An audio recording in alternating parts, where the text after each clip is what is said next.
Everyone, welcome. It's such a joy to have you all. I think we'll just wait for maybe another 2, 3 minutes. I think a lot of people have registered, but I think people are just coming in. So maybe 2, 3 minutes. We'll start. Yeah.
Maybe another minute. We wait and then we'll start.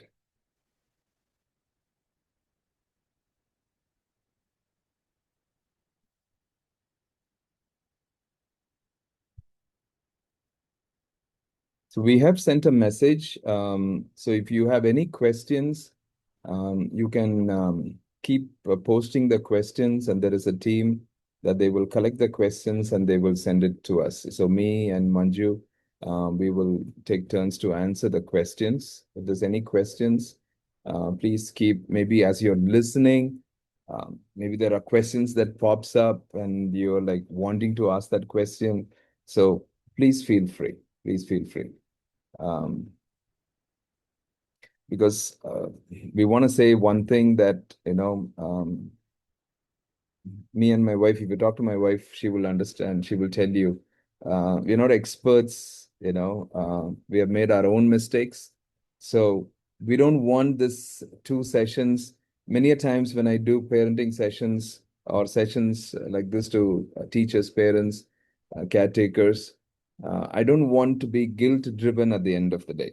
One thing that we need to understand, that we all have our journeys, we all have our struggles, and we are all have come a long way, from what we were some years ago and where we are today, and we will still continue to grow. and continue to rescript, continue to rework on how we react, how we respond to our children, to our teenagers. So none of us are perfect, you know. We are all, the word that I would always use about our family is we are all imperfectly perfect, right? We're all imperfectly perfect. It's just by God's grace that we are where we are, right? So if any of you are able to keep your videos on, feel free to turn your videos on so that we can at least see you. It'll be at least to see some people and talk to them. I think it'll be really helpful. Thank you. Thank you. Thank you. So I'll just request my wife Manju to just start us in prayer, and then we'll carry on. We'll move on. Thank you. Thank you, friends, for joining. We are very excited for today's workshop that we are going to have. And as George already shared, it's the journey with our teenagers. And let's all of us learn, unlearn, and grow together. Let's pray. Father, we thank you for this evening time. Thank you so much for bringing all of us together, Lord, to learn and grow. How can we be a blessing to our teenagers, Lord? Father, I pray that everything that we are sharing, it will be the need of the hours, Lord. And I pray that all of us who are here in this Zoom, we will be able to receive and walk through this journey, Lord. Father, I pray and ask you that you will take care of all the technical part of it, that there will not be any disturbance. And I pray for anointing upon George, who is speaking and sharing from his heart and what he has learned through this journey in ministering and working with teenagers, Lord. Father, we thank you. Thank you. We bless you, Lord. Bless all of us who have joined and who are listening together. In Jesus' name we pray. Amen. Amen.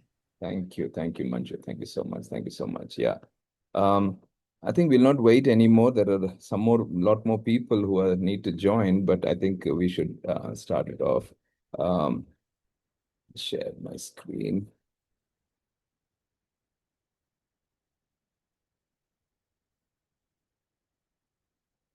So we're going to do 2 sessions. The first one is going to be connecting strategies. This will be basically building relationship with teens one-on-one, on one-on-one basis, especially very useful for parents. Some of the principles might be very useful for some of the caretakers, maybe for some of the teachers, be very, very useful, right? So building relationship with teens one-on-one is our first session. So let's carry on. One of the first things for us to understand is this: felt safety for a teenager is very, very important in any relationship. They're not looking at physical safety. Yes, teenagers look for physical safety, but establishing a safe and trusting relationship with teenagers before attempting to teach, guide, or correct them. I think that's the key. They need to feel safe. Sometimes some teenagers tell me saying, George uncle, I don't feel safe with my mom. I don't feel safe with my dad. I don't feel safe with my grandpa. I don't feel safe with my teacher. So many times I've asked them this question saying, okay, what do you mean by saying you don't feel safe? They're not going to do any harm to you. And they will immediately say, no, no, no, they will not do any harm. But I don't feel safe because they will in front of people suddenly tell my mistakes, or they put me down in front of people, or they will make a very casual comment, or they will make some comment and that I will feel very inferior in front of the people. See, that is felt safety. For teenagers, if you forget everything else today, this is one key thing: the child should feel safe with you. They emotionally feel safe, that felt safety. So recognize that teenagers often experience stress, confusion, loneliness, pressure, questions internally. So they're going through so much of churning turmoil deep inside, and they themselves don't know why things are happening, why certain things are going on, and why they're having certain questions, why they are not having certain questions. And they're also comparing themselves with somebody else and saying, hey, she asked a question. Why did that question not come to my mind? Why am I not able to think? See, me in my counseling space, I see these teenagers share similar statements. George uncle, I see my friend being very emotional and able to cry, laugh, and all. I don't feel like that. Why? Is there something wrong with me? I see my friend thinking very critically and answering, but I don't. Why? Is something wrong with me? See, these are some of the questions that are going on. So, for us to creating an environment where teenagers feel safe enough to open up and share their feelings, that to build that trust is the key. Now they need to feel safe. If you ask me what's one of the key thing with teenagers, that they feel safe. It's an emotional safety. I can be who I am with my parents or with my mom, with my dad. Especially when it's in front of others, they will not rob me. They will not rip me. They will not put me down. They will not talk down upon me.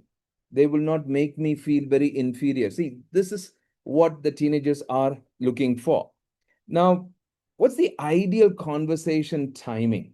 When teens are not ready, sometimes not necessarily when adults are, right? See, adults are ready to talk, but the teens are not ready. So when they are not ready, they are not wanting to talk. I think we should not push that to talk. There are other ways to go about when they are not wanting to talk. Maybe something is hurting them. Maybe something that they are questioning. Maybe something that they are thinking through. Maybe there is some reasoning that's odd. So, what are some unsuitable moments?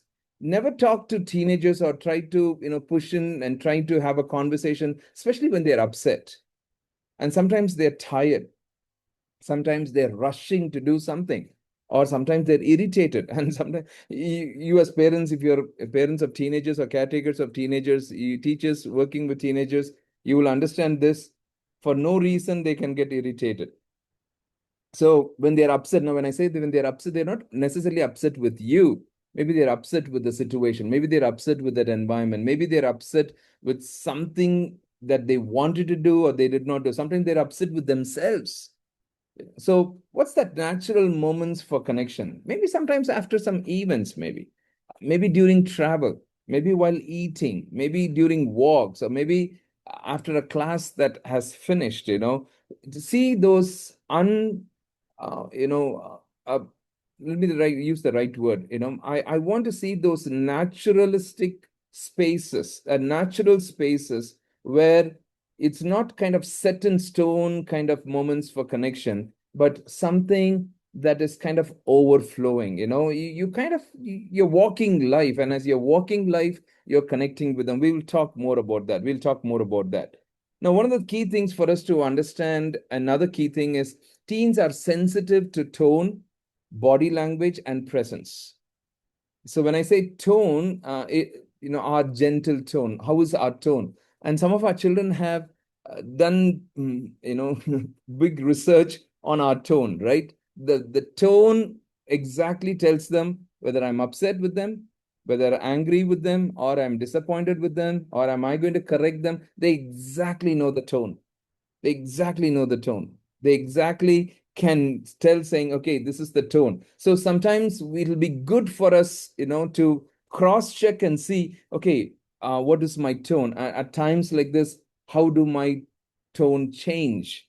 How do I say things? Oh, this is what my teenager is beginning to really capture. So maybe I need to have a gentle tone, maybe a relaxed posture, maybe a steady attention, and not constantly checking our phones, right, when we are talking or when we are in that place.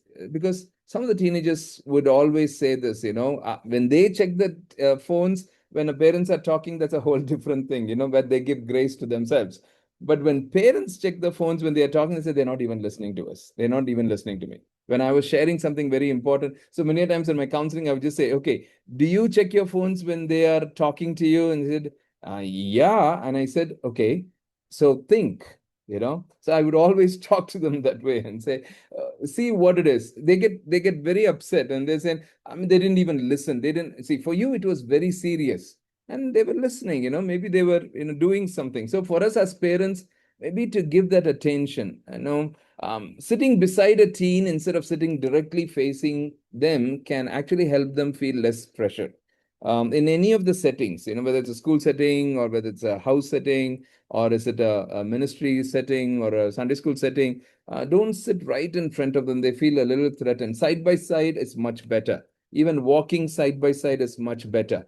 Many teenagers talk more freely when they do not feel stared on or emotionally cornered. Sometimes they feel emotionally cornered, and said, okay, what am I supposed to do? Okay, am I supposed to do this? Okay, what is the response that they're expecting me to do? Now, let me wear my hat of psychology and trauma and say this: the teenager's brain in situations are constantly, they go to an alert brain and a survival brain. Many of the teenagers, their brain goes to the survival brain. What's the survival brain? I need to survive this situation. Okay, they're saying like this. Okay, they're scolding somebody else. Okay, now what do I have to do? So what should I do? I need to survive this situation. They might get out of the situation and say, I mean, I saw that, and that's why I quickly changed my words. That's why I quickly changed my statement. That's why I quickly changed my sentences, because that's a survival brain. They're trying to survive that particular situation. And sometimes their survival behavior looks like disrespect. Sometimes their survival behavior looks like rebellion. Sometimes their survival behavior looks like disconnect. No, no, no. They're just trying to survive. What's the key thing in the behind the survival brain? It's fear. They're afraid about something, of maybe something can be pulled out, or maybe they could be caught for something, or they could be labeled for something, or something, somebody, that one of the parent can say and saying, I caught you, or you should have not done this. So they're trying to survive. So let me talk a little bit more. One of the greatest gift we can give a teenager is actually deep listening. Now, what's deep listening? Asking a lot of what and how questions will help, not the why questions and not the when questions. A lot of what questions. Hey, what was going on in your mind when you were doing that? Hey, you just made a statement. And when you made that statement, what were you thinking? Hey, I saw you, going to that place and doing it. What was your, thought process behind that? What were you thinking? Hey, how did you process when that situation turned very differently? How did you process that? Oh, I saw it didn't turn out the way you wanted to. How did it push you, or how did it help you, cope up with that situation? How did you do that? Or how did you change yourself? You see, all the questions that I'm asking. That's one of the greatest gift we can give a teenager is a deep listening. When you ask the what question and the how question, the teenager cannot answer in one word answers. They will have to explain. And more a teenager explains, you're actually empowering them. You're actually empowering them. It communicates the teenager matters and their voice matters. That's what we are communicating. Your voice matters, and you matter for me. It builds trust by slowing down the conversation, showing a desire to understand, not to win, fix, or lecture. No, I'm not trying to win that conversation. I'm not trying to win that argument. No, I'm not trying to fix something wrong that has been broken. No, I'm not trying to lecture here. I'm bringing in all my paradigms and principles. No, I'm trying to understand. I'm trying to understand from your point of view. uh, I think the last 4, 5, 6 years of my counseling, I've always worked with teenagers, especially the last 4, 5 years, a lot of counseling that I've done with teenagers. It has really helped me to understand their point of view. Many a times in my counseling, my first question that I would ask is, can you explain this more? Oh, what's going on in your mind when you're saying that? What do you mean when you're saying that? When I start asking those questions, they're beginning to explain it a lot more, and they begin to explain it a lot more. And when then they begin to look at me and just say, oh, it was really nice talking to you, you really understood me. I mean, I was sitting there and listening, that's all I was doing, but I was empowering them to share more, right, in that place. Now, listening for feelings, not just facts. So we look for feelings. And sometimes, as parents, we take it for granted with our teenagers. I'm guilty of that. I'm guilty of that. And when we take it for granted, we quickly look for facts. Okay, okay, okay, okay. Tell me what is happening and what it is, and when it is. We're looking for facts. We're not looking for feelings. We're not listening for feelings. Oh, wait, wait, wait, wait, wait. Okay, you don't feel very right. What's going on? Is there something that you're feeling? Are you scared, or are you upset with something? What is going on? Listening to deep feel. So what do you do in that deep listening place? You're reflecting back what we hear when they're saying something and saying, hey, I'm hearing you say this. Am I right? Correct me if I'm wrong. Did I understand that right? So I'm reflecting it back of what we hear. And I'm acknowledging the teen's emotions. And I'm saying, okay. Yesterday I had a very difficult counseling time. A teenager, 18-year-old, came and stood. He has never met me. Most of the time, I counsel teenagers who have heard me, at least in some places, some schools, some programs. But this teenager, somebody had brought in because the parents attended one of my sessions in Sapphire's school, here in Bangalore. And then they brought this teenager. And for me to bring that connection, I had to first talk about, hey, what's going on? When I started asking some of those what questions, he began to share a lot of things, of certain things that he enjoyed doing it. I can't share what he shared, but he was beginning to really enjoy that.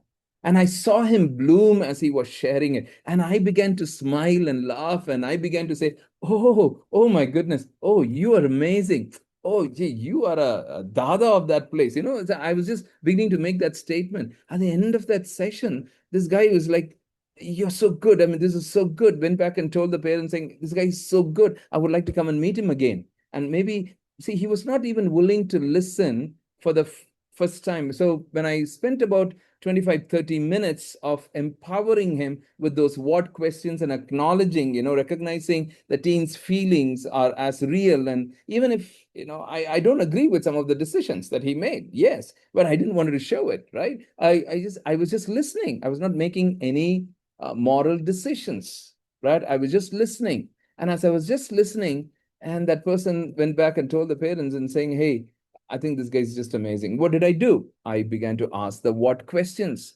See, again, I'm saying this, I'm guilty of this. Sometimes we take our teenagers for granted because we know it. Even before they say it, I know from what angle they're going to share. I know from what place that they are sharing. I know what's going on in their mind when they're making that statement. See, we come to that place of judgmental, right? So effective communication with teens, I would say, use real, simple, and respectful language. Very simple, real.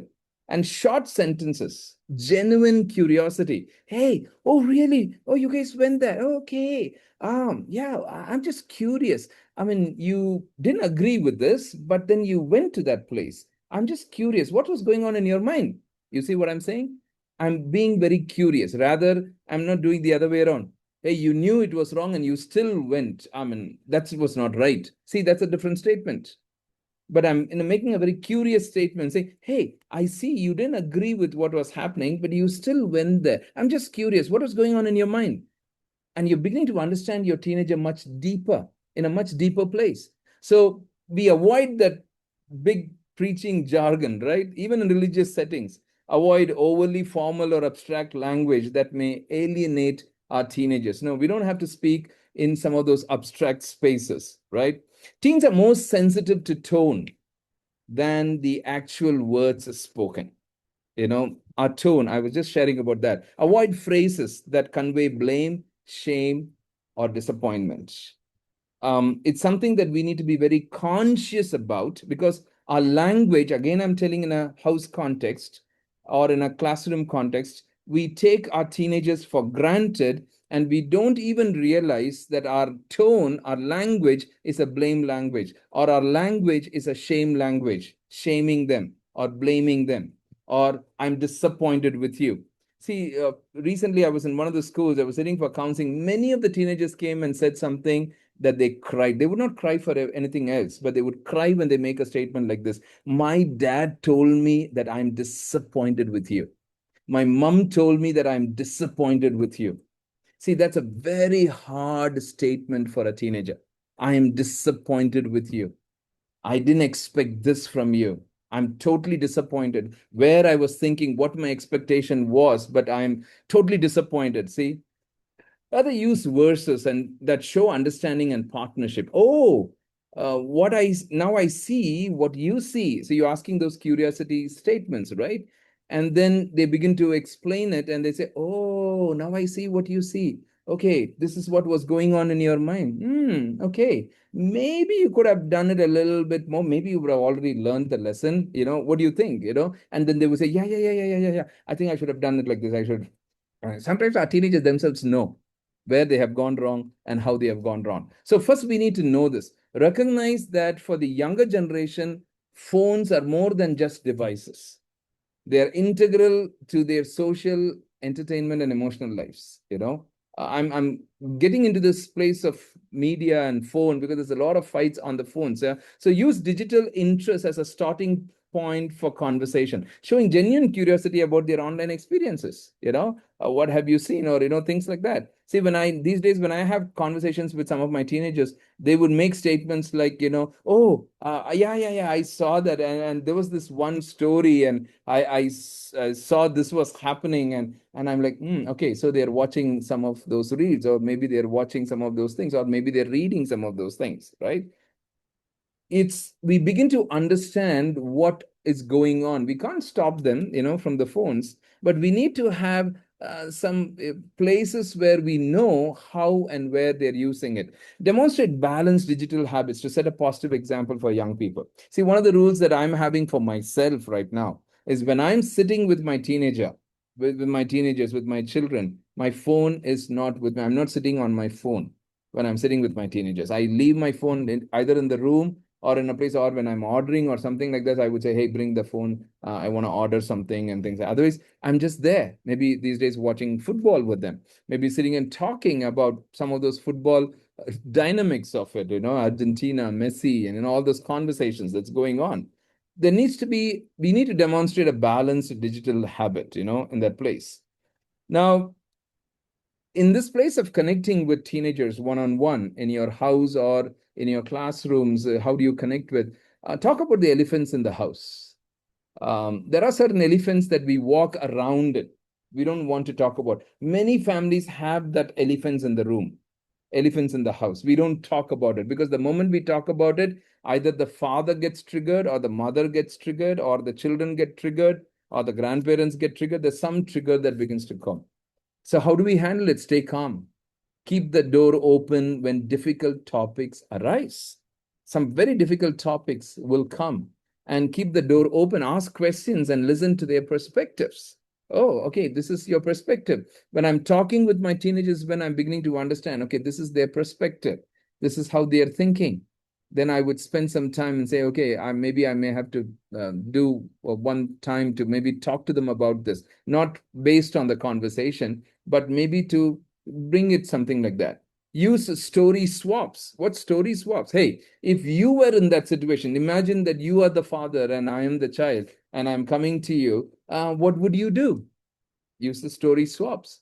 Reflective listening. What's reflective listening? Hey, I'm beginning to realize that this is what you did, and this is what happened. This was the consequence, right? And I'm just so amazed. And what else could have happened? Am I right? The way I'm thinking, reflective listening.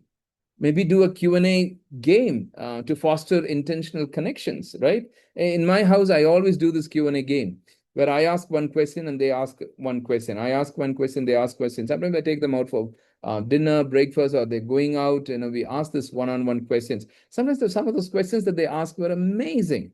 And sometimes when I answer some of those questions, ask some of the questions, and the answers they give was amazing. Why? It gives me a much deeper depth into how they are thinking.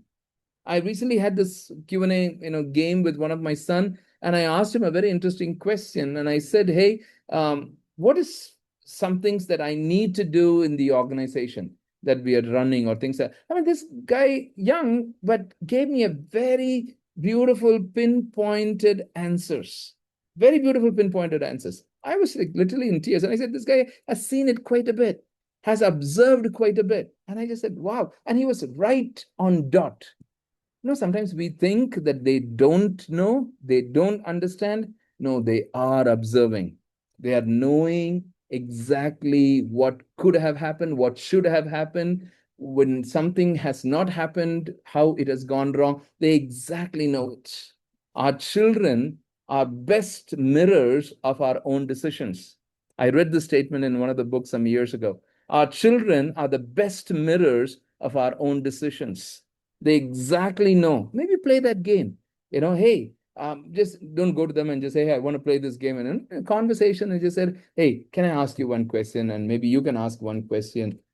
Start that conversation. Maybe you're having food with them. Maybe spending some time with them. Teens are comparing themselves to hundreds of people online constantly, and it's leading to distress, confusion about their own identity. So please understand, this is what the research is. Constant comparison, curation, and performance online negatively impact teens' self-understanding. Negatively impact teens' self-understanding. Something that Instagram has done recently, I think there's a big uproar on what might happen with AI in the whole Instagram and things like that, which is not very great for teenagers, not very great for young people. There's a big uproar. Why would they do that? Why would they do that? You can steal anybody's identity and begin to do things. So please understand, that's what the world is going on. There is a place of negative impact on our teens' self-understanding. So you providing a space where teens don't have to perform helps them to move from image management to honest self-understanding. See, that's the whole point. An honest self-understanding. Even if they make mistakes, if they're able to understand saying, hey, I should have not done this, I should have not done that. I now understand. I think this is why I did that. This is why I did that. Maybe if we can lead them like we would lead a sheep to the still waters, we are leading them to fill up their thirst, but helping them to understand that self-understanding, that honest self-understanding, that is the most amazing space. Let's continue. Now, please understand today, prolonged loneliness can become a cycle of disconnection, expectation of rejection, and further withdrawal, prolonged loneliness. So, what are some of the signs of loneliness that your child might feel lonely, your teenager might feel lonely? They distance themselves from a lot of different things. They give inappropriate emotions. At a time where they need to be happy, they're sad. At a time when they are sad, they're very happy. They're moody sometimes. They're uninterested behavior. In teens, maybe indicative of underlying loneliness. They feel very lonely. And please understand, aloneness is different, loneliness is different. Aloneness is you're keeping yourself alone to spend some time reading or spend time with the Lord, spend some time praying. But loneliness, you can be in a room with about 200 kids and still feel lonely. So, how do we address those loneliness? We provide one on one connection and a safe space for teens to be known, uh, can break that cycle of loneliness, to be known, that they are known, that I know you, I understand you. So, many a times our conversation should be like, sometimes when you're talking to somebody else and say, I know my children, I know my boy, I think he's always good at this. I know who he is. I mean, he's just amazing in doing things. They need to start hearing things like that. But for us to even make some of those statements, we can't make those generalized statements. We need to get to know them. We need to spend time with them. I can't emphasize that enough. Connection, connection, connection, connection. Connection comes before correction. Sometimes it's not correction, sometimes it's a redirection. So I'm going much deeper today on how do we really connect with our children. Now, excessive social media use, especially with reduced sleep, is linked to increased anxiety and depression in teenagers. This is research, not just one research. There are several research that has come out in the last some years now. It's almost 15, 20 years of research that has come in saying excessive social media use, especially with reduced sleep, is linked to increased anxiety and depression in teenagers. If you are already a teenager who's already taking phones to the bedroom and sleeping with the phones and things like that, maybe you can't do much. You slowly may have to, see how you can get through to connect with them. But if you are having teenagers who are just becoming puts that one rule, no phones inside the bedroom. Leave the phone on the table when you go to sleep. In our house, I've said this several times, all our phones get switched off and goes into a box by around 9:30, 10 o'clock, but sometimes some people are doing some assignments and things like that, so they keep it by 10:30, 11 o'clock, and they don't sleep with their phones. So sleep deprivation, research is saying many teens experience exhaustion due to late night social media use, leading to emotional depletion. That's why they don't make some of those sound choices. That's why they begin to react in a certain way. That's why their decision making gets clouded. So, what are some of the conversation starters? Asking teens about their sleep habits can open up important conversations about their well-being. This is what I've understood right now, that in many of my counseling sessions, I keep asking them about the sleep habits, what time they sleep and what's their pattern of sleeping, what's their routine before they go to sleep. And it gives me a lot of idea on who they are and what's their well-being, what's going on inside their life, and how things are going on. I'm able to gauge what's going on, in that place. Now, let me come to a very important thing, teen identity and gender. Many teens are confused and distressed about identity and gender, fearing adult reactions. Now, there are teenagers who will go through, not all the teenagers, not all the adolescents, but there are many teenagers who will go through that gender confusion, sometimes questioning their identity and all of that. It's a normal part of the growing process. Now, this is where a father's role is going to be very critical. A mother's role is going to be very, very critical. You being there, especially with some of the children, the research again, with gender confusion, it all boils down to, I've said this before, an absent father or an authoritarian father. That's where the general confusion, or some people who are not there, there's neglect that is there. People are there, but they're very busy. They're not spending time.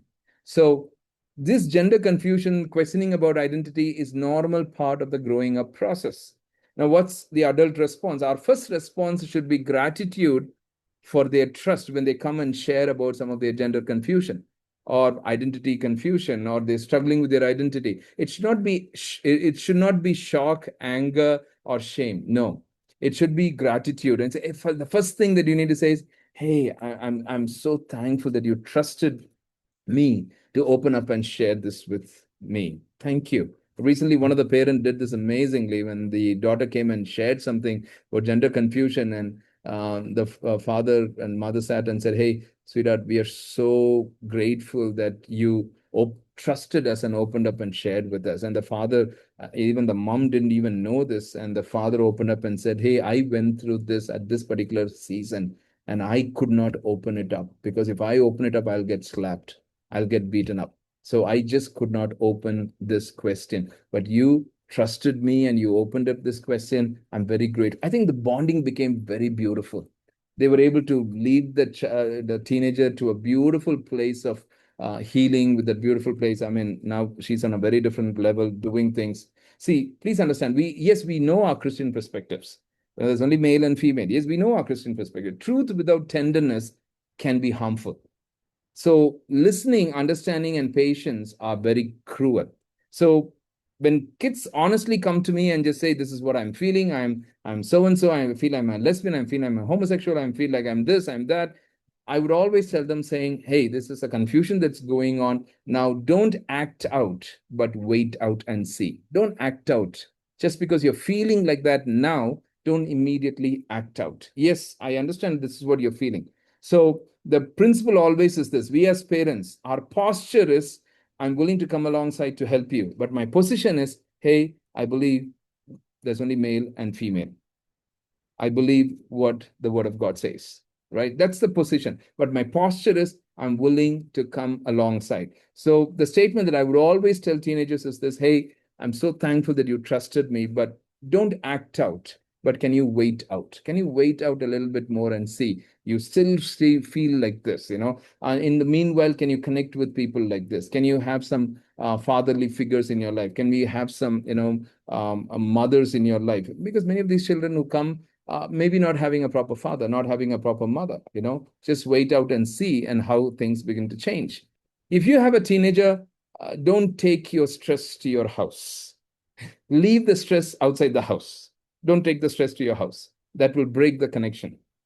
Yes, share, talk, listen, but don't dump on them with your reactions. That's a simple, honest, a loving advice I would give you. If you especially have a teenager, when you're going back home, I know you're beginning to say, "Hey, I'm so stressed. The home is my safe place. I can't let it out in my office. The house is the place where I can let it out." Not when your children are teenagers. Wait, I mean, teenagers life that 4 or 5 years. I think you need to be very, very careful not to throw things on them. If you have a teenager, pray for more patience, pray for more calmness, and pray for more quiet inner strength.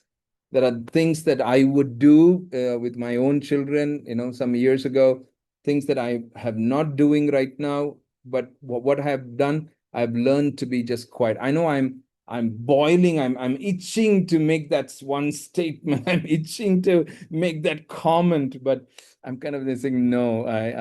They're all teenagers. Yeah, so it's okay. It's okay. It's okay. I have to come to that quiet inner strength, more patience and that calmness. Sometimes we are shocked with something that they say or something that they do. We don't react. We should not react. We should be careful not to react. See, what happens when we react or we constantly make some comments and shame them or blame them and all of that, there is disconnect that happens.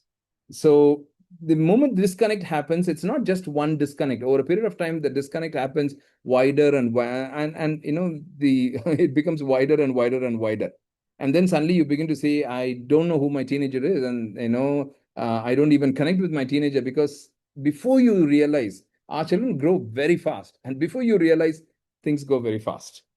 So that's a simple, my loving as a parent to a fellow parent, a father to a fellow father, or with mothers, please, I think we should not dump our reactions when we go back.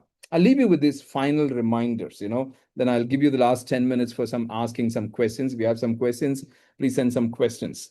The final reminders. First is listen. They communicate much more than what they seem to be saying, on the surface. It's not the surface, it's on the surface. They communicate much more than what they seem to be saying on the surface.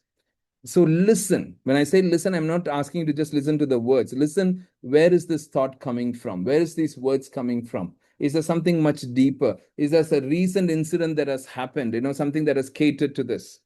Create family rituals to connect. Find ways that work and make them happen regularly. A simple ritual. Every time you're leaving the house, you give a hug and say, "Hey, sweetheart," give a hug and just say, "Hey, see you, bye-bye."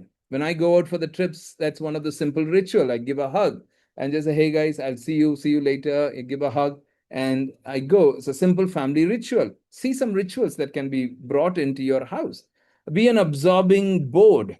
What do I mean? They share and they're not expecting you to solve the problem. Please understand, this is the thing with teenagers. They're not expecting answers. They're not looking for answers. They just wanted somebody to listen. Sometimes some of our children are so smart, they themselves know the answers. If you're somebody who has invested right into their lives, they know what the priorities are. They know what the foundations are. They know if you have spent time investing in them. They know what the foundations are. So sometimes we just need to be that absorbing board just to observe what they are sharing, right? Appreciate and affirm, offer help or acknowledge the difficulty, or bring a tea or a snack, or that will melt your teen's heart. Simple. I'll give you a simple example. Oh, you seem to be doing you come and see the homework that they're doing, and they said, "Oh, this is what it is. Oh, this is what they've asked. Oh my goodness, this is so much that they're doing.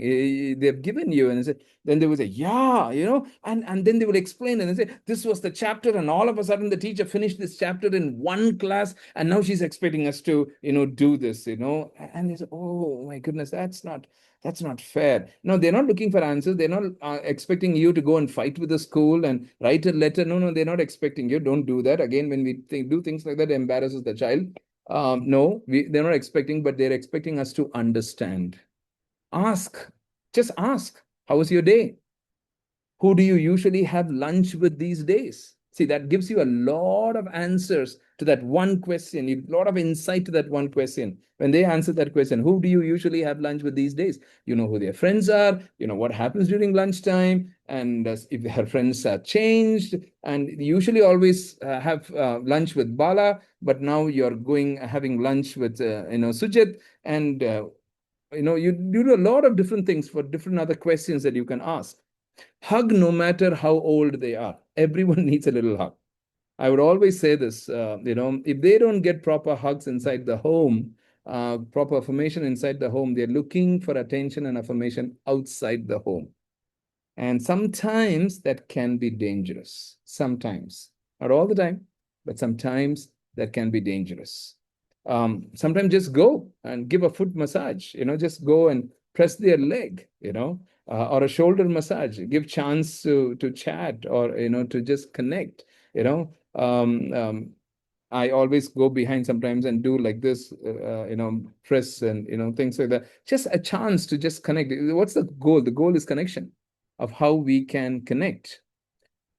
Show up and remember. Maybe it's their event or their special birthday, or maybe you need to be there for this particular thing. Just make it a point that you put it in your calendar and you show up because you want to cheer. There's somebody whom I know very, very closely, just passed away, died of cancer. One thing that all his daughters, he has, I think, 7 daughters, 6 or 7 daughters, all of them married. They all said one thing: my dad was there from the school days. At every sports event, he was there. He would always stand on the side and cheer. And he himself was a referee. And he would just cheer. So I think we need to show up and we need to remember some of those special things that your teenager might like. You don't have to say something. If you can't say something nice, don't say anything at all. That's a good rule.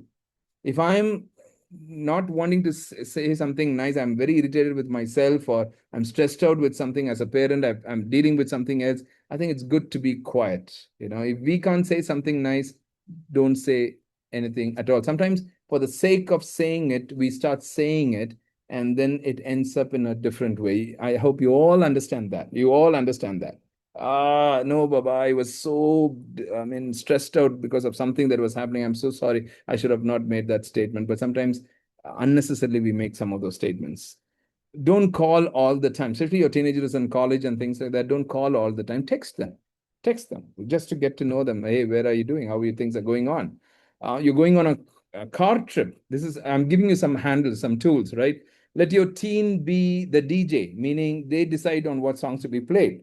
Not, and I like certain songs, or I have some songs that some of my teenagers like. So I always, try to play that, but let them be the DJ.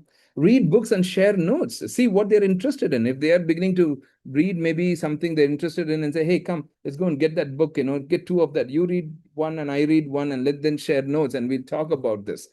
Get some good books and see how you can. Host a dinner party. Involve them in planning and connect, so involve them in the planning with the dinner party with some of their friends and all of that, and they're planning it, and you're helping them, just being a side fiddle and helping them out. Now, what's happening during all of those planning and everything? You're connecting and you're sharing, you're talking, you're getting to know your teenager. Work out together, join where they are. Sometimes they're maybe playing cricket, go and play cricket with them, maybe basketball, maybe they're doing some exercise, maybe go and do some exercise, gymming with them, do some workout with them. See, I'm looking for ways. Your teenagers not going to be teenagers anymore. Please understand this. They are going to get out of the house very, very soon. You only have that 5 years or 4 years or 6 years max, and they're going to go off. They're going to go off, get higher studies, and different things that they're going to go on. So we can't lose the prime time. We should not lose the prime time. Watch sports or movies together. Schedule it. Plan for it. In our house, every Friday evening or Saturday is a movie night, or some movie that we begin to see it. We sit and watch together. Now football going on. This morning we were all up, me and my other son were up for the first match, Norway match, and then the Argentinian match, everybody else joined, just it brings that connection. Do your chores with your teenagers. It should be a time of fun and connection, doing some cleaning things and doing things. Do some chores. Ask your teen to teach you something. Be open and listen. Hey, I don't know this. Can you teach me this? I would like to learn this. And they will really appreciate you learning, or they will really be happy to teach you something. Don't take things very personally. I know it's hard. It's hard. But sometimes we take things too personally. When you feel personally triggered and you feel insecure because of a statement your teenager has made without even thinking, step away and try other ways to connect with that teenager. Step away immediately. It's not they're not thinking and hurting you. It's sometimes our own damaged inner script, right? Of what we are going through. And they made a statement and it kind of triggered. And all of a sudden, did they think and say, I'm going to make a statement so that my dad feels very insecure, my mom feels very insecure, my grandpa feels very insecure, my teacher feels. No, no, no. They're not thinking and saying it. They're just blurting it out. It's hard sometimes, but don't take things personally. And the key thing, don't let ego come in the way. You don't have to be cool. You have to be present. That's all. You don't have to be cool. You have to be present and be non-judgmental. So I'll give some non-judgmental statements. Tell me more about that. You said something was happening, and hey, I would like to hear more about that. Why do you think it worked out that way? Oh, I made a mistake and this happened. And okay, why do you think that mistake happened? Is there something you could have done differently? See, these are non-judgmental statements. Yeah, you're always like that. I know, and I've known, seen you. You've made this mistake before. You always make this mistake. I know this is what you have done it before. See, that's a judgmental statement. Non-judgmental statement. Is there something you could have done differently? I want to stop here at this point, and I want to just pick up some questions if there are any questions that are come up, and it'll be great for me to just answer. Um, okay, there's some questions that's come in. I'll have my wife Manju also join in. Well, the first question that is how to help teens to understand society needs or communicating with others in the right way. Um, I'm not exactly understanding what is the context of here. How to help teens understand the society needs, or if you're saying our society expects our children to be in a certain way, how do we communicate something like that? If you're just saying, see, every home has its own perspectives, your lens. Your home has a lens. You have raised your children with your lens, and they are beginning to see that with your lens, right? See things with the lens that we have given them. So in that lens, you begin to talk to them about the like in our house, if there is something that's happening, I would just say, hey, I know you may not feel, that you need to be courteous or careful or sensitive, but I think in this kind of a situations, we may have to be a very careful. I've always taught you this. I've always taught you this, so I would say something like that, in that place, Is Manju there? Manjuma, can you? Yeah. Manjuma, you want to share, you want to add anything to that? I think what we do with our family is we talk a lot. And many times George travels. When he's traveling, I speak to the all the teenagers. But when George is home, he brings the perspective from wherever he's traveling, and he brings it in and then shares. So just wanted to share with this regard is the need of the society, how to make them sensitive and all. We as a parents, or we as a caretakers, we as a Sunday school teachers or teens teachers, we need to share with them, talk to them, let them hear from you. That will help them. Okay. Another question that has come is how do we handle an introvert teen? She's very active at home or their safe place, but to others outside home, they are very quiet. See, that's their personality. This is who they are. And so for us, I know we want them to be a little more extrovert, maybe talk. They're not even talking. They might one time talk, but don't push them. This is who they are. There's nothing wrong with them. Several times in my counseling, I've heard teenagers come and say this and say, my mom always tells me, or my dad always tells me, saying, I should not be like that. Why am I like that? I'm not like that. Why are you? I don't know from where you got your DNA. Why did you become? See, this is who they are. This is their personality. Some of them are extroverts. They go conquer the whole world, but some of them are not. So just to give them that space, and you've written very beautiful, is that very active in their safe place. So how we can create some of those safe places where they can be who they are. That's why we are very careful with some of those teenagers to put them in spaces where they can have some friends, known places where they're safe, feeling safe, or the church community or the youth fellowship, somewhere they feel safe, in that place. Manju, you want to add something? The personality they come with is just what I would say is appreciate them for who they are. Their personality is what they are. You cannot force them, encourage them. That's all. Introvert is not something wrong. Introvert is their strength, and let them grow in their strength. That's all I would say. Okay, okay. Can we have the notes? Yes, we can definitely send you the notes, not a problem. How do we deal with teenagers in their developing sexuality? Maybe I'm just thinking, maybe next session, maybe I can do a session like this. I'm thinking of you need to talk to your teenagers about some of those places of developing sexuality. Mothers need to talk to your daughters. Fathers need to talk to your sons. All my children, by the time they hit about 12, 13, 11, 12, 13, I literally had to put pictures and talked with my boys, and my wife talked with my two girls, with pictures to helping them to understand, because there's a lot of confusing voices around and they get very confused in all the different places, so, and how we can, be very careful and how we can see that, I think is very, very important. Manju, I want to add something to it. Yeah. How do we improve them to communicate in the outside world? Again, I would say be patient with them.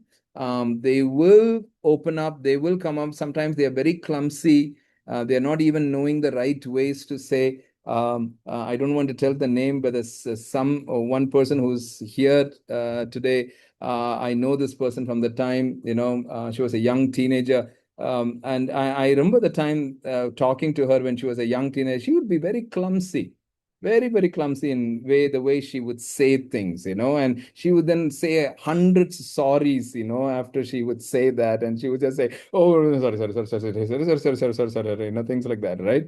And today, I mean, she's very confident. I mean, she's on a very different level altogether. So I think just to be patient, with our children sometimes, because they will grow up, they will have their own growing place. Some children would grow a little faster, but some children might take a little time, so to give that space for them to grow. We can't push that growth development of what God is working in their lives, so just to be a little more patient. I think Manju can add quite a lot to that, the introvert extrovert. Yeah. No, no. Just to talk about the clumsiness, I've heard George telling me so many stories that when he was growing up, he was clumsy. He would break things. He was not very good with being careful. But then, when I see him, he's a man who can do anything and everything. So I think with our teenagers, we just need to, what he's just said, we need to be patient. There will be a day, as you keep teaching them, that will all go inside. They will observe it. And one day they will bloom. They will bloom to a beauty that you will not be able to grasp also. You will be sitting there being so proud of your children. So just wait. Even they are introvert. My son, our older son, Jedediah, our biological son, he is introvert. But then if he needs to go to the stage, no one can say he is introvert. He can speak, he can act, he can do anything. And I see him today so much moving around in the church, or when we have young people's session, he moves around and he talks to people. We don't have to tell him, JD, go. There was one time I would say, Jenny, this is my friend. Can you say hi? It would be very difficulty. With the difficulty, he'll say hello, auntie. So that's what. Let's be patient and wait. That's all. If children don't share anything that happened in school or outside, how to communicate with them? I think first thing is to connect. Most of the time, it's that felt safety that I first talked about. That they're afraid of something. They are afraid deep inside of something, and that's why they are not opening up. Give them space. Don't push it, but connect with them. As you connect with them, even if a little bit they begin to open up, affirm it, appreciate it, immediately step in and say, hey, you shared about, I felt so good when you shared about that detail. I mean, that was so nice. I mean, you are amazing. So affirm it, give some appreciation of it, right? Of how it is. Sometimes they take time, to share. I'm telling you, in our house, I was a very strict father. I've changed, but have my children completely accepted me? Not so much. Yes, but no, right? So in my house, if you come to my house, if I get to the main hall, everybody goes into the room. When I come into the room and Manju gets out, everybody comes out into the main hall. That's the whole thing, right? So sometimes I'm like, no, I'm changed. Come on. I mean, now some of my children are, they know, they come, they hang around and things like that. But I know I have changed. I can't go and slap them and say I have changed. Come on, you need to connect with me. I can't do that, right? So it's our own journey, right? And how things happen.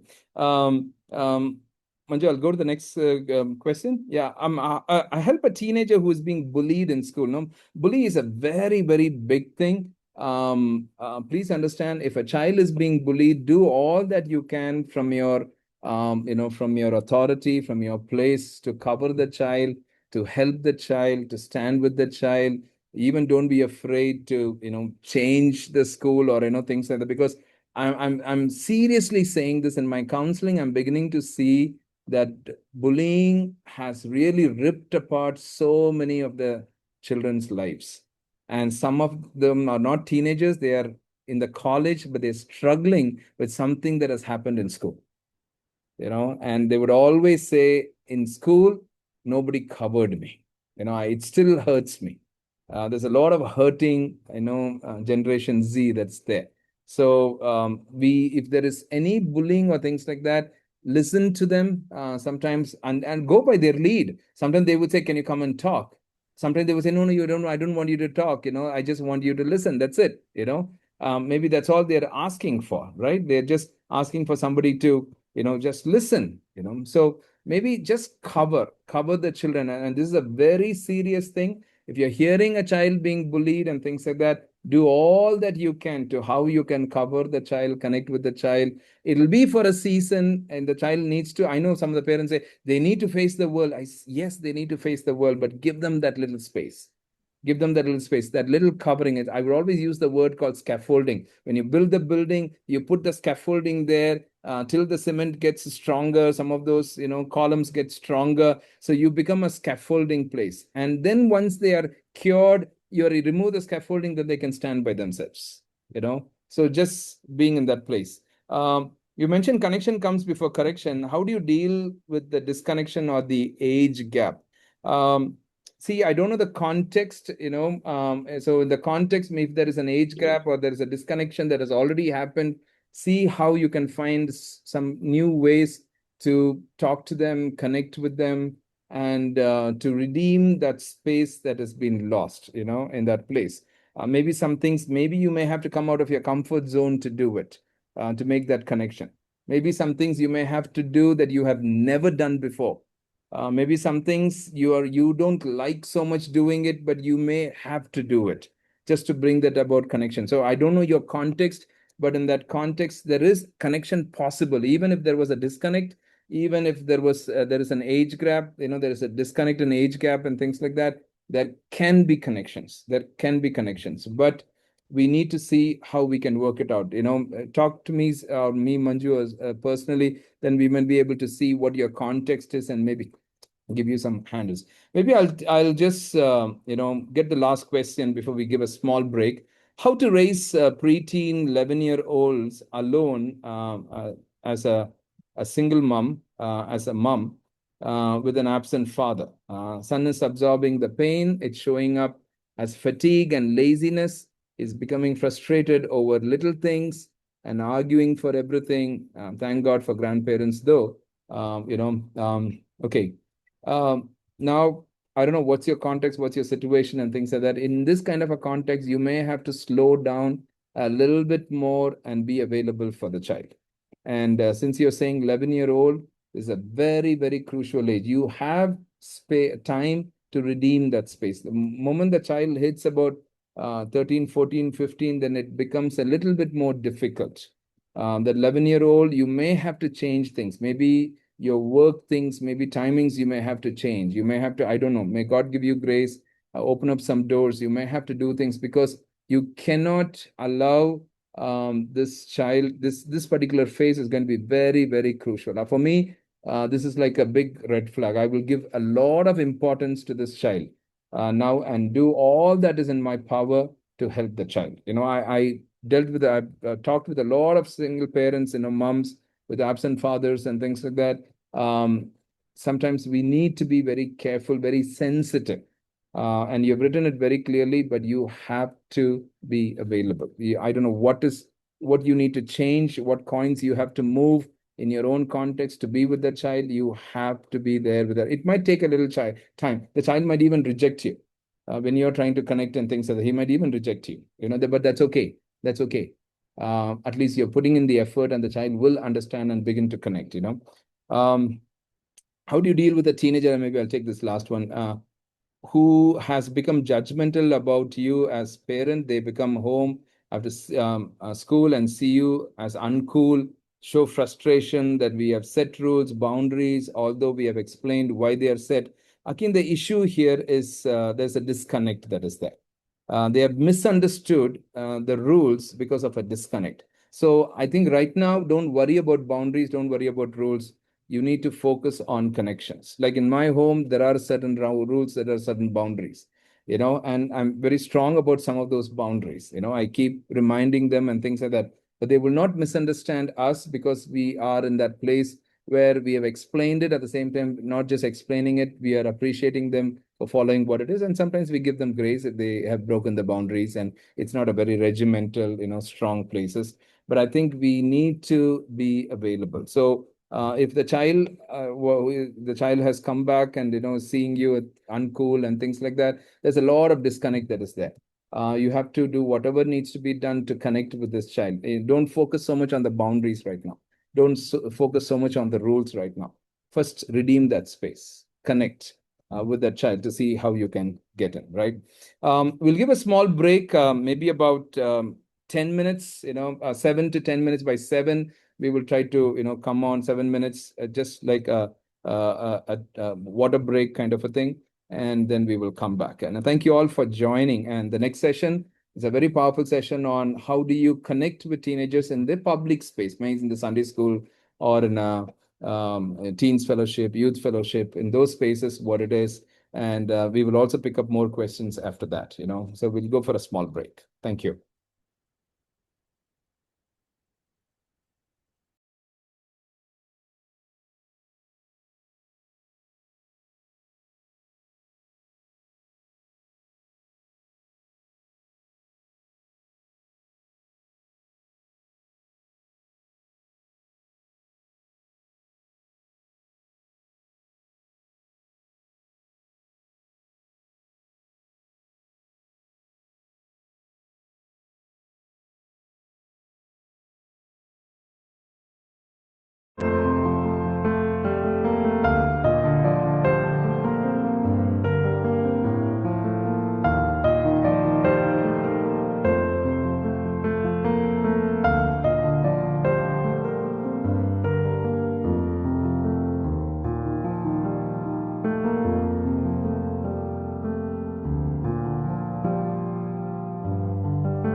I'm conscious of the timing, so we will quickly start and finish it on time.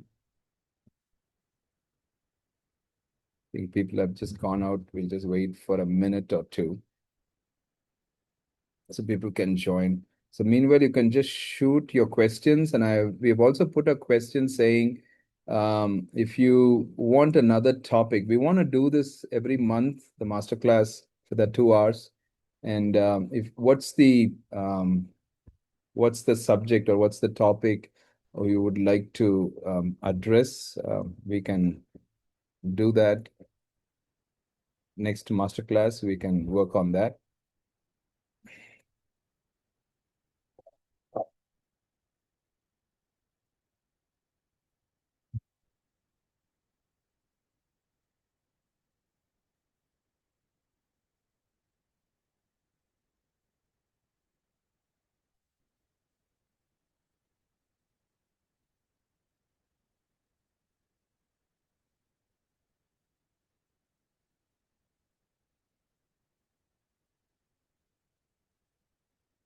So a lot of topics are coming in. Teens and church connection, engaging, relatable, designed to help children apply biblical principles in real life. That's a very nice topic. Yeah.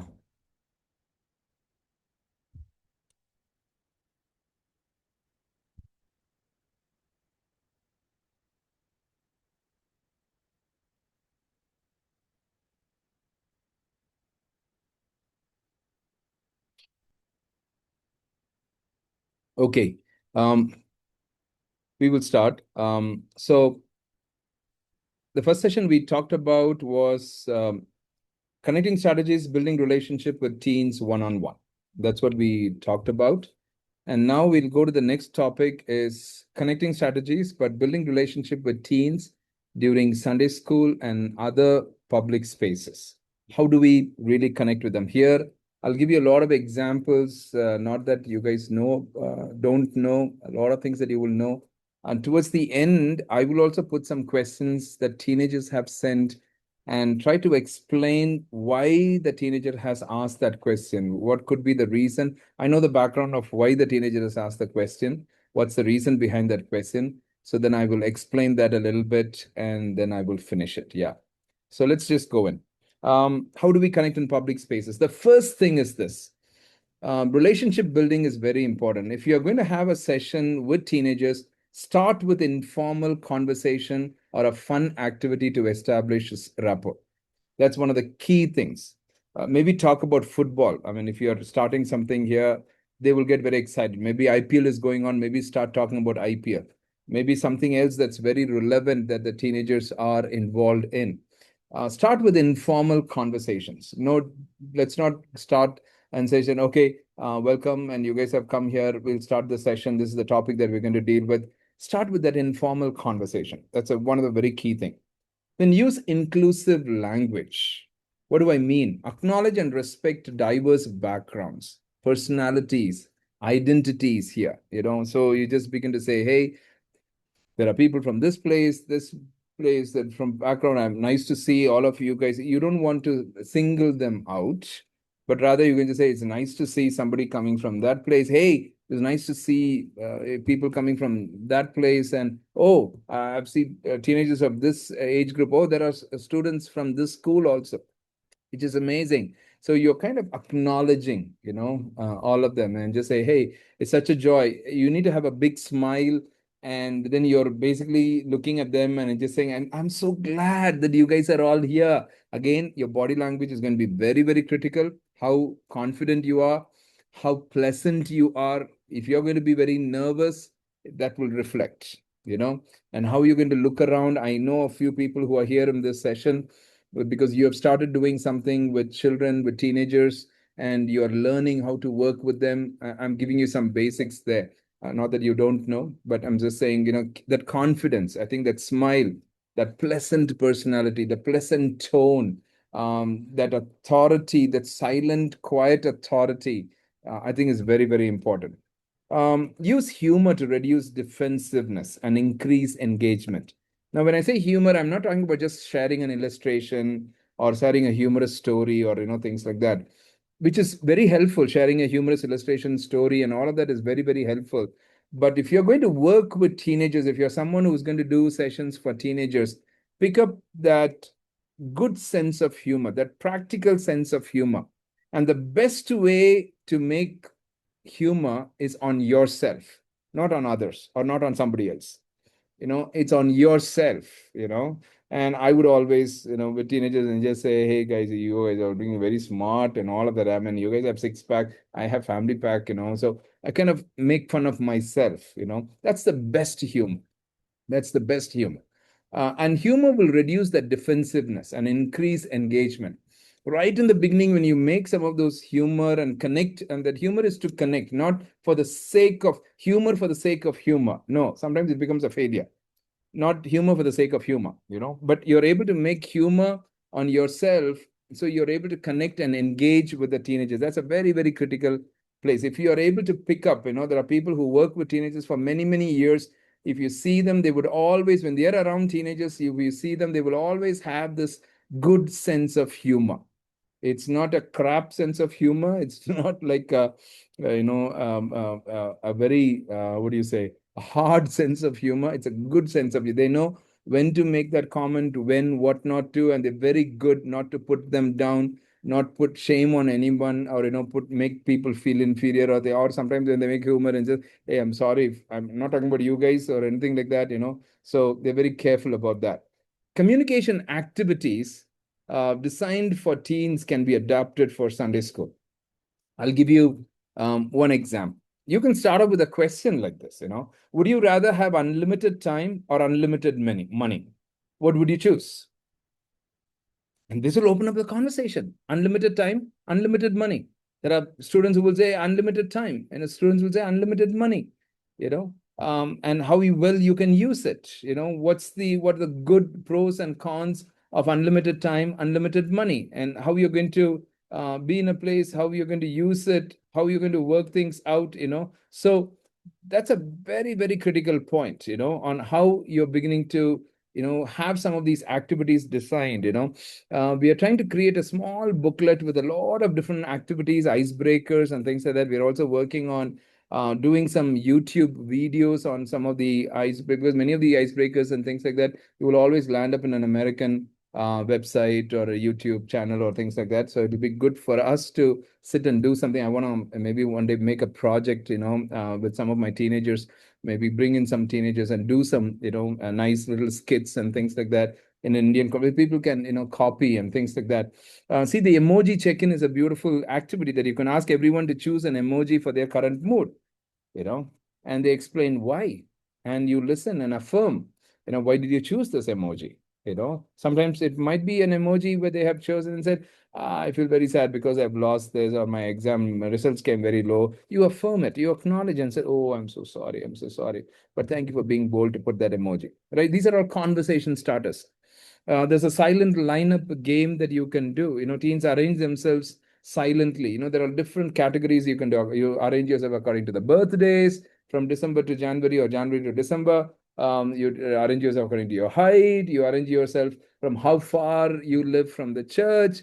You arrange yourself according, to the number of siblings that you have. Arrange yourself according to your feet size. Arrange yourself. I do a lot of crazy ones. Arrange yourself according to the number of moles on your face. Lots of different things that we can do. See, it cracks up. It's a silent lineup, so there's not much noise. They have to do non-verbal, things like that to arrange themselves. And, it's a nice little thing that you can do. What are some of the benefits of activities? It encourages deeper themes, emotional expression, teamwork, and most importantly, to get to know them, right? You get to know them, and you know who they are, and you're making them feel very comfortable, especially with teenagers. You have to make them feel comfortable right in the beginning before you start a session. Otherwise, you're going to have serious problems of they letting you know that they don't like the session. They have so many ways to let you know that they don't like the session, even before the first prayer, because that's what I was recently in one place. These teenagers, they don't know us and all. First time we landed up in that place. And I'm sure many people came to talk and things like that. The first prayer itself, they somehow let me know saying, hey, we are not very interested in this session, but you have come, so we are going to listen. How did they let me know? That when we said, okay, let's just pray before we start the session, let's just pray. So we kind of, bow down to pray. And when we started praying, everyone started coughing. Loku, loku, loku, loku. They just went on and on different people started off coughing, I mean, and they gave a break, and then another person started up there, then another person started up there, another person started up there. See, that connection, I think, is very, very important. Yeah, that's kind of an orphanage, and the children coming from very difficult backgrounds and things like that. Then I quickly finished the prayer, and then I began to connect with them and talk and things like that. So we are now, as a team, we are going to go there at least once a month or things like that to actually spend some time with them. They all come from very difficult background. So that's the benefit of activities. Have some activities, that you're able to make them feel safe. See, I talked about felt safety. Even in this context of teens fellowship or Sunday school or youth fellowship or whatever it is, that felt safety is going to be very, very critical, very, very critical, right? Now, some of the facilitation techniques, use micro groups for discussion and rotating teen filters to facilitators to encourage participation. What do I mean? Suppose you have, say, 50 kids or 40 kids or whatever it is, make it into a groups of maybe 4 4 or 3 3 kind of a thing, and select some teenagers beforehand and say, hey, can you read this question, and encourage the team to share. So you be in this group, you be in this group, you be in this group, you be in this group. You selected about, say, there are, say, 5 groups, and there are 5 teenagers who are there. So they are asking the question, and they have to share it. And then as you give them about 5 minutes or 6 minutes or 7 minutes, whatever it is, and then you say, hey, shift, rotate. So which means they will go to another group. The facilitator will go to another group. So you're not the facilitator. The teens are the facilitator, which means they also should answer that question, share with that group. It's a fun way. It's a fun way of doing that rotation, theme facilitators.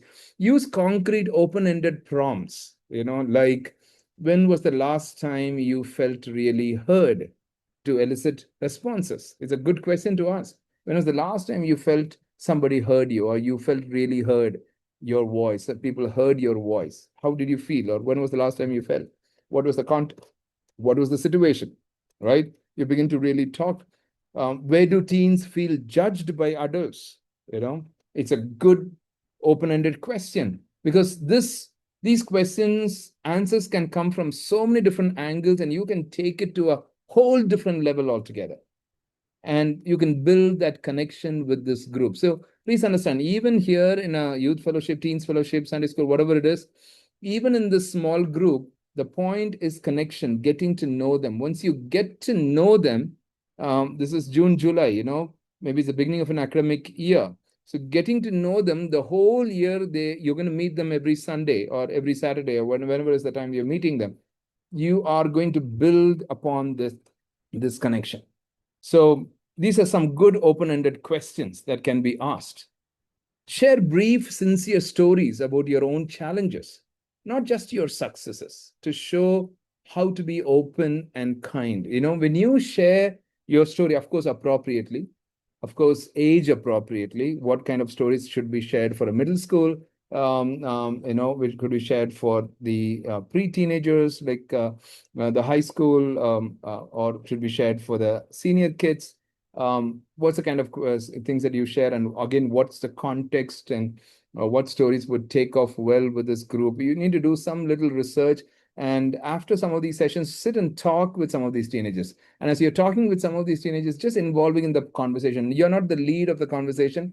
They're talking, and you're just being there. And when you observe what they are talking and listening to what they are talking, you will get a lot of ideas of, okay, this is how these children from this particular group, from this particular church, this particular place, they think. So then you begin to understand, saying, okay, so these kind of stories I can share, and say, hey, when I was just hanging around with you guys were sharing about some stories like that, I would like to share something, in a similar point, and then share your reflection, in a place. Ask teenagers to share their thoughts in a safe, controlled way. Optional sharing, no pressure, clear rules about what is private, making sure that nobody takes this and bullies them outside the class, and all of those basic things should be in place. Today, a lot of the children are afraid of sharing because somebody else can take that up and bully them after the class. Um, in your presentation or in your sharing, use quotes from young people, even if they're anonymous, as a way to teach.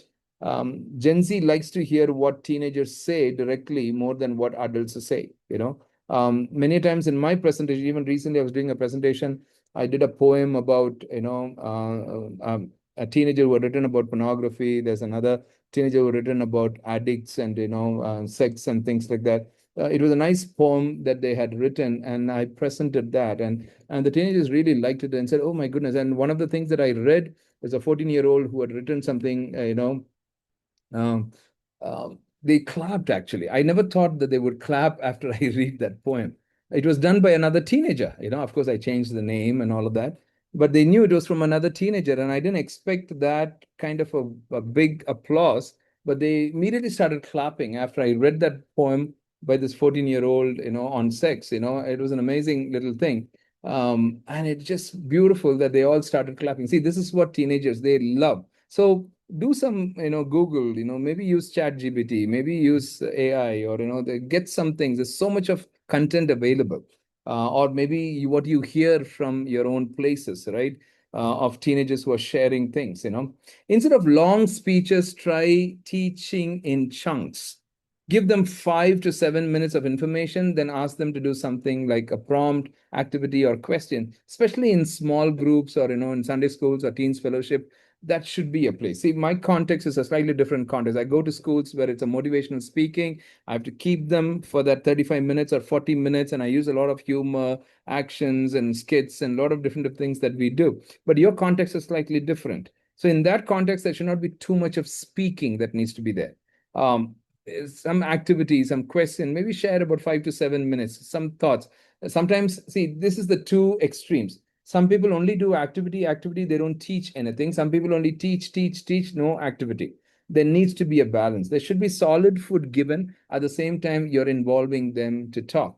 Use visuals. You think of simple slides, short videos, images, or props. Today, we are living in a world of visuals. Help them to see a Bible story in their own lives. Visuals that today with AI, you can do a lots of different things that you can create. There are lots of videos available. But you need to do some little background work. Last minute, we can't do it. If tomorrow you're speaking, today sitting and doing it, no, we may have to start thinking about it maybe at least 4 or 5 days beforehand. So you start gathering some of these stories, gathering some of these videos and things like that. And then, of course, the previous day, you're putting things together and doing the presentation. Get them moving, have them stand or move around for prayer requests, or write on the poster, or act short scenes. See, some of our children today, especially our teenagers, they don't like to sit for longer times. That's why when I go to schools, there are these 300 kids, 400 kids sitting there to keep their attention. I use all different gimmicks to keep their attention. Otherwise, they get very disturbed. And in small groups also, it's the same thing. In your own Sunday school, you have to see how you can keep them moving. So plan it out. Okay, this is what I'm going to do in the first 5 minutes. This is what I'm going to do in the next 4 minutes. This is what I'm going to do in the next 7 minutes. This is what I'm going to do in the next 10 minutes. Have your own little schedule, and see how you can move things. Then what happens? The whole segment, the whole time, whether it's 30 minutes or 40 minutes or 1 hour, whatever is your time, becomes very engaging. And the children are going to go back and say, oh, it was an amazing time. Why? They felt empowered, they felt engaged. So because they engage and they get empowered, they actually go back and say, this is a nice session. So they're very eager to come back for the next session, right? Language and communication is going to be very, very crucial. Use simple, clear, simple language. Avoid religious jargons, and explain necessary terms. Don't assume, even if you just say grace, don't assume what grace is. Maybe they've heard about it, but it will be good for you to define what grace is. It's good for you to define what mercy is, because you're using that terms. Invite and incorporate their slang or humor to make message relatable. How would you say this in a teen language? Sometimes you don't know what the teen slang is, right? So what do you say? So you tell the teenager, hey, this is a thought. How do you say that in your teen language? And they would say it. They would say, yeah, this is how we would say it. And then somebody else has another idea, somebody else would say something. You see some giggling going on, and they begin to laugh. And then, hey, somebody else is having something else to say in a teen language. And so they would say, bro, again, what are you doing? You're empowering them. At the same time, you're getting to know what it's there deep inside, right? You're getting to know how they are seeing things and how they are doing things, right? So that engagement and relatability, I think, is very, very crucial. Openness and inquiry, create a safe place for questions. Maybe sometimes use a question box for anonymous submissions. I was recently in one of the schools, girls' school. The questions that came in, it was a question box, and then I said, anonymous, don't need to write the names, just put in. I mean, we had hundreds of questions. I mean, my team has to sit there and, kind of segregate it according to the theme wise, and some are not great questions, so they kind of put it out. But some were very, very serious questions. See, the teenagers are having questions. In your little fellowship, in your little Sunday school, in your little teens fellowship, if their questions are not answered, the teens are asking the question, why am I going to this place? Because my questions are not being answered. I have certain questions. So you, as a person who's running that fellowship, doing that session, have to understand what's the need, what are some of the questions these teenagers are having, and seeing how you can address some of those questions with some answers, or even help them to find some answers to some of those questions. That is what is going to connect their heart. That's what they're going to say. Hey, this is a good session because I was able to find answers for something like this. See, respecting boundaries, ask for permission before touching, or being mindful of a person's space, especially of those with trauma or discomfort. If there are some teenagers coming from little difficult background and things like that, see, many times we do the other way around, right? If there's somebody coming from a very difficult background and says, oh, you're just so sad with this particular boy, oh, so sad. And, you go and you have a heart, you have a heart, you have a heart. But some of these teenagers may not like touching because they come from a difficult background, from a traumatic background. They may not like touching. It's the other way around. Yes, we feel sympathy, we feel empathy towards this person. We are wanting to be sensitive. So we kind of, oh, we really want to go. But we tend to push them, tend to drag them, tend to say, hey, come, come. I think that's why you have to be very careful of boundaries, and especially with children coming from difficult backgrounds, so teenagers coming from difficult backgrounds. Even if your own, Sunday school or in your teens fellowship, if somebody is going through a very difficult time with parents getting separated, and that stories are becoming very common these days. Getting separated, and the teenager is really struggling and things like that. You have to be a little sensitive, very, very sensitive. Communication style, normalize different communications in styles, including neurodivergent teens, a focus on understanding rather than enforcing a specific style. Some people might be a little delayed, some people may not be very sharp in picking up, some people, so you may have to understand your group, and you need to really cater to the need of the group, understanding different aspects of your teen group. So you have those 15 kids, you have those 20 kids, you have those 40 kids. I don't know how numbers are there in your teen fellowship. So you're beginning to understand that particular group. I think it's going to be very, so your communication style should normalize different communication style that includes all these different. Nobody should feel left out. Nobody should feel like I don't understand it. They're speaking to people of that sort. They're speaking to that category of teenagers. They're only speaking to those kind of teenagers. No, they should not feel like that. Establish clear group norms, including confidentiality, within limits. No mocking or put downs, assurance that adults will not shame them, or for honest sharing. Some of these things you let them know very carefully. Let's chat about media and faith. What songs, videos, or shows are influencing how teenagers see themselves? What they think success means, how they connect with others, See how you can talk about some of the pertinent things, Bible study, using media, pick up a short clip, like an advert, video, or a lyric, and ask, what does this tell about life? What would Jesus think about this message? What would Jesus do? What would be the lens, if you have the lens of the Bible, how would you say things? So you're making them think. See, spiritual growth is something that they begin to really reflect and think and internalize in how they see a spiritual truth and how they can apply it in their lives. And that's the whole point, right? That's the whole goal. If we keep teaching and they understand what the truth is, we always say truth does not change lives. Truth applied that changes lives. I'll say that again. Truth does not change lives, but truth applied that changes lives. So our teenagers need to apply the truths that they hear in the Sunday school, apply the truths that they hear in the teen session, apply the truths that they hear in the youth session, right?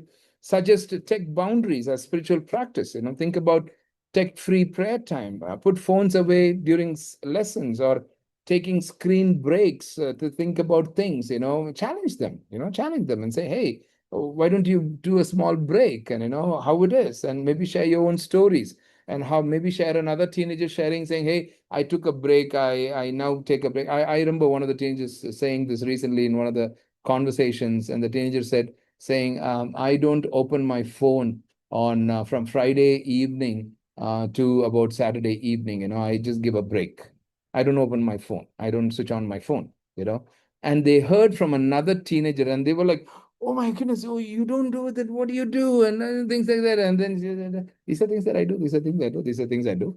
Yeah. And it was very challenging for the other teenagers. And they said, "Okay." And then she also shared about what the benefits it was and how it really helped her, and where she was slipping and where she was going. And she began to openly share. See, that's the community where they begin to open up and share. And the moment they begin to open up and share, and it has to stay inside that group, it should not go out of the group. That's something that you have to be very careful. But once it opens, it starts affecting others and challenges others. Back-to-back drawing is one of the activity that you can always do. One teen describes an image, the other draws without seeing it, right? They're kind of staying back, and they're drawing something, and they're saying, "Hey, this is what," or they're describing an image, and that person is drawing it, and describing a debrief on clarity, listening, assumptions. These are some of the small activities that you can do. There's something called value ranking. Give cards with values such as success, popularity, faith, family, fun. And teens rank their top five and share why. So some of the teens will, arrange that to this first, this second, this third, this fourth, this fifth, and ask the question, "Why did you arrange it this way?" Then another teenager might arrange it differently. Another teenager might put family first and then faith. Maybe another teenager would put faith first. See, these are all conversation starters. This is where our teens fellowship should not be boring.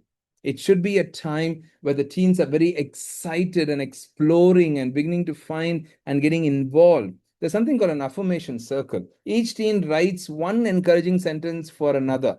So you supervise to ensure it's kindness and safety, but they're all sharing about somebody else. Maybe they can write and they can share about somebody else. So again, the whole dynamics of boy-girl relationship and things like that. So you need to be a little sensitive and careful and alert about some of those dynamics. But you are kind of encouraging them in one sentence, and they're making some statements so they feel safe. See, again, the goal is making that whole place feel safe. Now, let me talk a little bit about identity in Christ. Teens connect when they are valued beyond external factors. It's beyond performance. It's my identity. You're not accepted here because of your performance. You're accepted here because of your identity, of who you are in Christ. It's not your perform. You don't have to, perform to be accepted.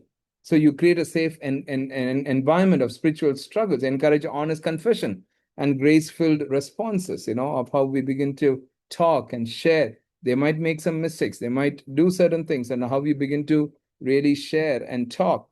I'll tell you, years ago, I was maybe about 22, 23 years old. I was in one part of India. I leave the place unnamed, and I was in charge of the Sunday school and the teens fellowship, just about 23 years old. And my Sunday school grew. I was in that particular place and the church, and the Sunday school grew. Within about 7 months. We had, I think, 280 to 300 children, and we started having about 70 to 80 teenagers. And I did something very interesting, and I said, "Hey, you're all meeting on Sundays. Why don't we all meet on Saturday evening? Who was able to come? Because outside near next to the church, in the church compound, we had a basketball court. And am I good in playing basketball? I'm not so good in playing basketball, but I play. So I said, why don't you all come? And we started that Saturday evening basketball. When we started playing basketball, just going around that 45 minutes to 1 hour, sweating out, and there were many of these girls would come, these boys would come, and we would just have a lovely time. After we finished, we all sat down and we talked. I'm telling you, the things that they shared after the basketball game was more deep than what they shared in the reflection time in the teens fellowship. See, that's the point. That time of games, that connected. They were all tired, but and we did this day after day after day. After almost about 1 year, I had to leave that church, and they actually didn't wanted me to leave. The senior pastor didn't wanted me to leave. The teens told their parents and saying, no, no, no, let not George uncle leave. See, they felt that connect that begin to happen. See, that's the things that we need to. Some ministry approach, shift from passive learning to active relational community building. That's what I talked about. So what's your focus? The focus is prioritize foundational, ongoing evangelism and relational Bible engagement over information transfer. It's not just they knowing all the information. No, it's how they're going to apply some of those information, some of those principles in their life. So many times when you're teaching about maybe a Bible passage or something like that, always ask this other question: how are we going to apply this? Or some examples of this is how we can apply. This is how you can apply in your places. Sometimes ask the teenagers and say, hey, I mean, you guys will have much more better examples, how you think this truth can be applied. And I'm telling you, they have the right answer. They will tell you. And then you can pick it up from there and just say, that's a brilliant answer. That was fantastic. Maybe sometimes conversations would happen behind, hey, you told like that. You think it'll be really possible, it'll not be possible. They'll have even arguments against it. That's okay. That's where the learning begins to happen. Empower teens with the roles like student leader, or maybe you're an apprentice teacher, you help me out. Maybe you're a worship helper to foster ownership and connection. See, our teenagers have to take up responsibilities, help them take responsibilities, in that fellowship and things like that. It's not just we doing certain things. Connecting scripture with examination stress and social media issues, bullying, I just talked about. Invite teens to bring thought-provoking news headline, reel, meme, discuss it through biblical lens and say, hey, you see something like this, I'll give you a little leadership advice. If an issue matters to teens, it should reflect in our discussions. I'll say that again. If there is an issue that matters to teenagers, that they are so much disturbed or talking about an issue, it has to be reflected in our discussions in our fellowship. Because it's in our fellowship that we are able to help them see through the lens of the Word of God and the God of the Word, of how we are able to, see that. Teens engage more when they have input into topics and methods, so sometimes you just say, hey, what can be some of the topics that we can do, and they would share and just say, these are some topics. I'm okay, under this topic, what are some of the aspects that you want us to do? This time when we did a camp catching fire, we didn't invite any of the speakers. We had teenagers prepare and young people prepare and share, and I think it was the most powerful thing that happened. For teens and young people prepared and shared. Of course, I saw the content and their preparation and the content was that they were presenting and things like that. But they presented it. And when we had our feedback, I mean, they were like, wow, this was so good. This was so nice. I mean, we are thinking, we need to do that often more. We can't just, allow teens to choose which monthly questions or themes that interest them. I want to just go into some real questions before I pick up some of the other questions. One of the questions is that has come from a teenager is, I'm never honest, uncle. When I communicate with my friends, I have to always be careful about what I say, as I can be judged and my friends can involve in that term that they use, right? Bitching, bitching, behind me means somebody speaking back behind your back. Now, what is this teenager is saying? I'm never honest. It's so afraid, the fear of what will people say? What will people think? What will people say? What will people think? So in your teen fellowships, you may have to focus on erasing these two fears. What will people say? What will people think? What will people say? What will people think? And especially here in India, in a shame-based culture, we ourselves ask that question. Many a times we ourselves as parents, as teachers, sometimes what will people say? What will people think? So we have to really be careful on how we can erase that, just to help them to be who they are, so that they can discover themselves at the same time, not go in the wrong direction, but they can grow in the Lord, grow in the Word of God and the God of the Word. There's another teenager saying, I'm afraid to talk with people face to face. I'm comfortable sending them messages or even voice notes. Why is that? Because this particular person maybe was an introvert. This particular teenager was an introvert. And the COVID time, what happened was that this particular teenager was in about sixth standard, seventh standard, and the COVID came in. The 2.5 years was taken out of this person, which means that eighth standard, ninth standard was taken out, and all of a sudden this person, the teenager, had to start doing 10th standard. See that seventh, eighth, ninth standard is a very crucial place of social connections. That 2.5 years, the COVID had taken that out. Now for this teenager, was a very bubbly person, but is now not even talking to anyone. See, that was the issue with this teenager, this question, that was an issue. Maybe some of our COVID generation, that's coming in, they're becoming very uh, careful about who they are, and they were very good, but now after that they became a very, maybe there's an incident that happened, maybe there is a life altering situation that happened, maybe there is somebody who passed away, and they changed, so find out what the root issue is and why the teenager has behaving or behaving in a certain way. A friend who was an opposite sex began to share all the secrets with me. Trust me so much. I don't know how to react. I know this person is doing wrong things, but this person trusts me, and I have never had anyone trust me before like this and share. Is it wrong? What was the context? The context was this boy was telling this girl about his drug practice, about his smoking, and things like that. And this girl was just listening, and said, "I don't know how to. I know he's wrong, but he's having that connections. I keep telling him, uncle, that don't do this. This is wrong, and things like that. And he says, yeah, yeah, yeah, but he keeps doing it, and things like that. So what did I tell this person? I just said, hey, you need sometimes talk to in their language, right? This is a teenager who's about 14, 15-year old. So I said, you're actually, that person is wrong, that person is dying, and you are acknowledging that person and just giving that space. You're giving that relationship, that friendship is great, that's a good part of it. But not the good part of it is that you're not correcting that the person may have to move out, you know but if they're going to do it, that person is going to die. This is what is going to happen. This is what is going to happen. And then the teenager says, yes, uncle, but I'm scared. Okay, if you're scared, maybe talk to somebody else. Maybe talk to maybe push that person to go and talk to a counselor. Are you very interested in that person? To see, talk to the counselor. Then there was another issue that this boy was a boyfriend and things like that. Then I had to deal with that issue on a different level and just said, hey, if this boy is going to be the boyfriend and was having these kind of habits, you think about your future, what it is, and how we are going to move forward. See, lots of different angles to it. See, sometimes the teenagers are asking questions, and the surface level, that's a question. But deep inside, there is something much more.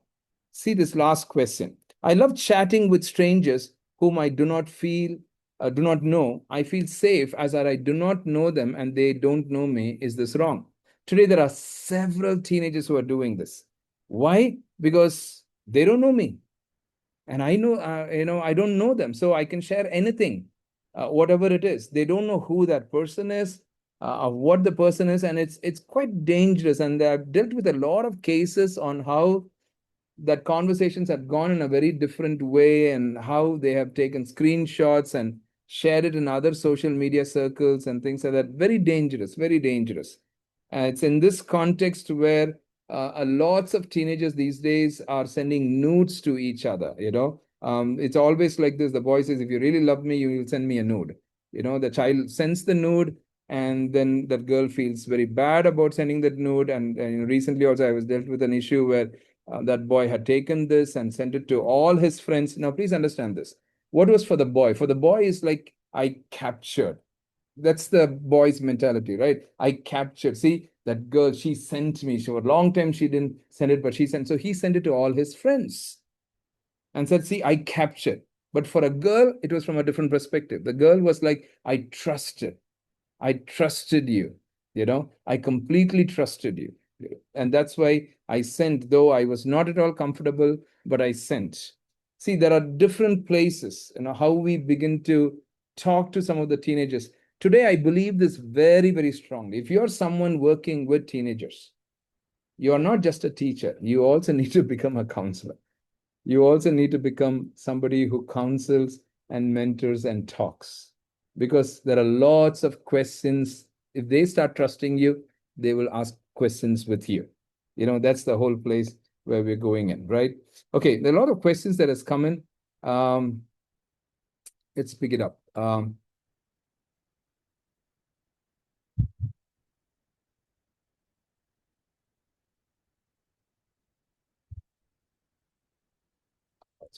Okay. Is it possible to do session for teens as well, telling them something practical session, decision making? Yeah, absolutely. A lot of teenagers are asking, and they're saying, George Uncle, why you're not doing sessions to us? You're starting to do sessions for parents, why you're not doing sessions to us? And I said, yeah, we need to do it. Don't worry about it. We'll definitely have to plan, doing some sessions for the children also. Is there a toolbox, a learning material available to learn good sense of humor? We have to put a toolbox together. I know of different things that are there, but I've not seen anything. If you guys have seen anything, please let me know. I have not seen something just focused on this. When you're working with teenagers, how do you develop that good sense of humor? How do you, in relationship, have a good sense of humor? In sessions, how do you have a good sense of humor? As you're talking to them, how do you have a good sense of humor? How do you, as a father, have a good sense of humor? How mother have a good sense of humor? As a teacher, how do you can have a good sense of humor? So I've not seen very specific. There are lots of books that talks about humor, and they talk about something else also, but just not on this. I've not seen, but if I see, yeah, we should definitely do, yeah, one sessions for teenagers. How Sunday school can be safe place for children and teens, encouraging space for connection and healing. Do's and don'ts, application in teens' life. Okay.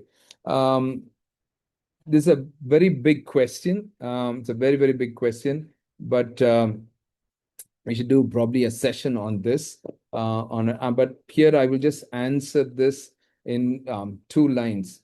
Um, the do's and don'ts are very simple. If you want to create a safe space for children to share and things like that, I said this in the first session. The felt safety of how they feel safe is the first major rule.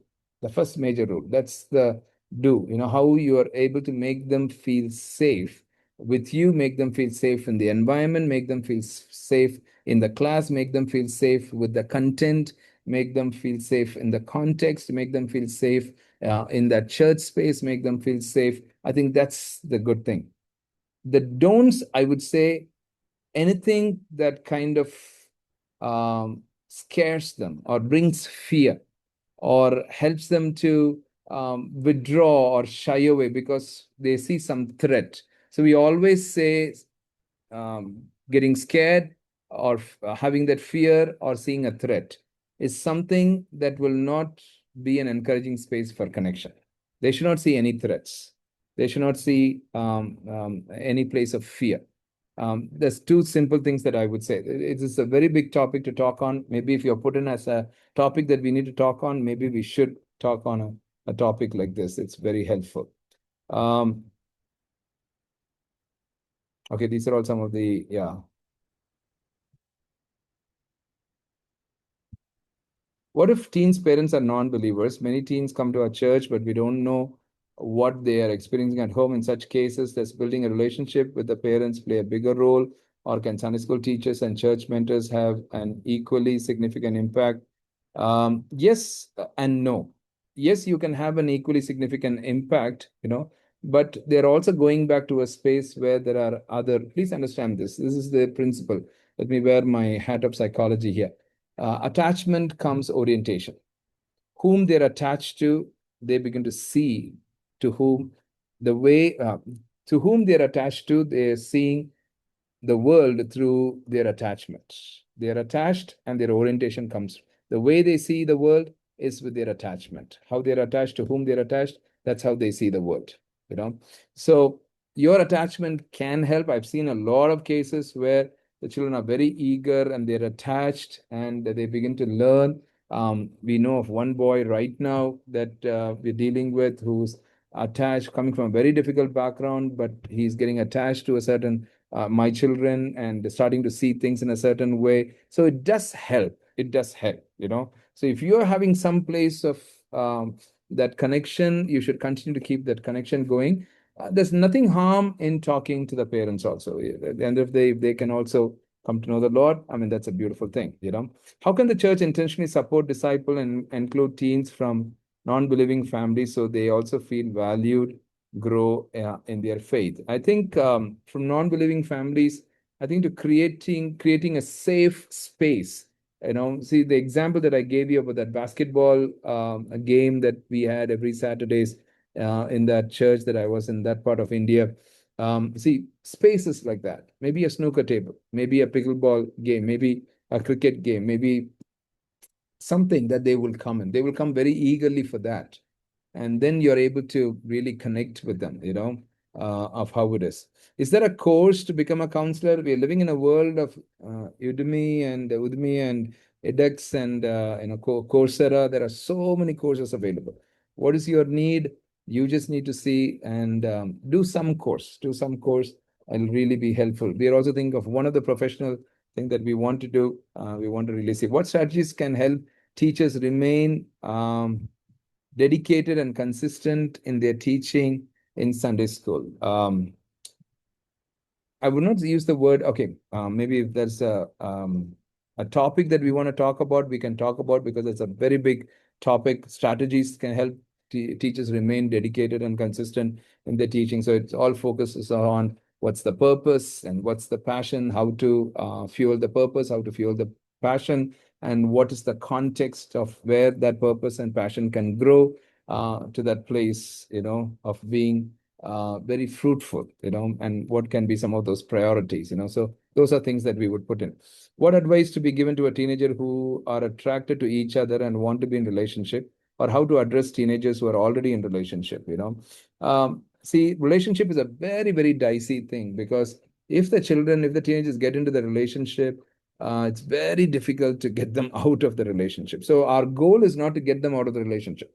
Our goal is to hold a mirror and help them to see, hey, this is what is happening. Now you want to see on a long term. So whenever I do a session on relationship, I use a lot of humor, a lot of humor on how things happen, you know, and be in the place. So in that place.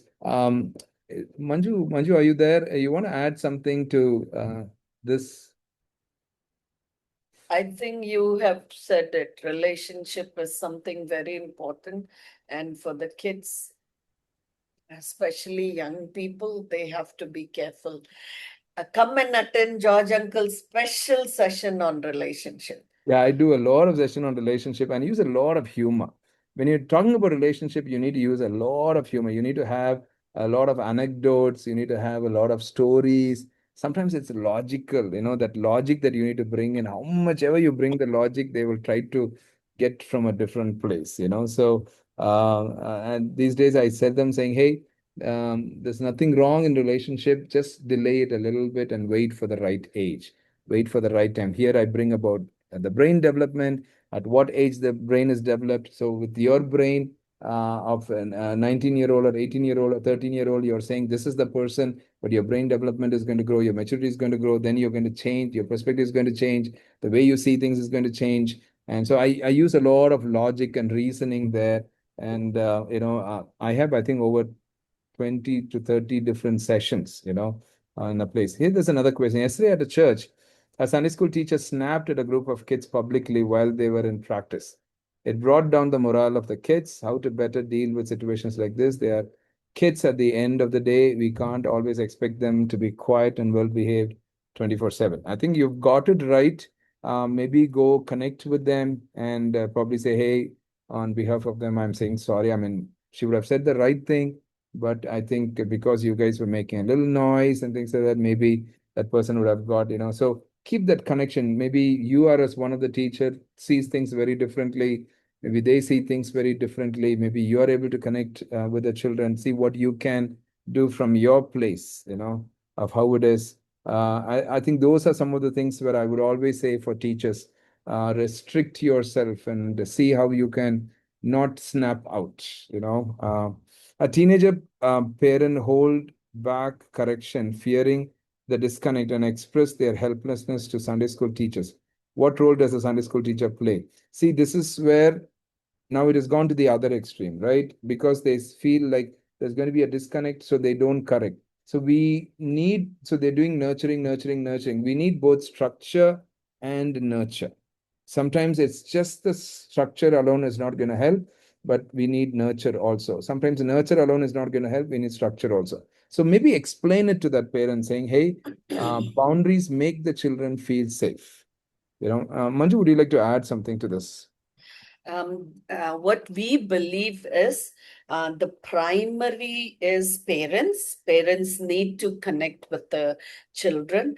And then, yes, it is very important the role that Sunday school teachers play, even the school teachers play in the lives of children. But then primary role of a connection and correction, both, it has to happen from the parents inside the house. And if you are scared of correcting your child, please understand you have not connected rightly with your child. If you connect with your child will listen to you when you correct them. And then, yes, teachers in Sunday school, you play a very important role, but please understand you cannot be the primary person to correct the child. You can be a teacher who will help the child, affirm the child, and talk to the child, listen to the child. But correction, if the child has not misbehaved in the Sunday school or in the teens classes, you are not the one to correct. Yeah, I totally agree with what Manju said. The parents have to face that. The parents have to pick up that mantle. It's parents. I see many parents these days. I just did a whole session for parents in one of the schools, and I was flooded with parents standing in line. And many of the parents came and said, we have no authority over our children anymore.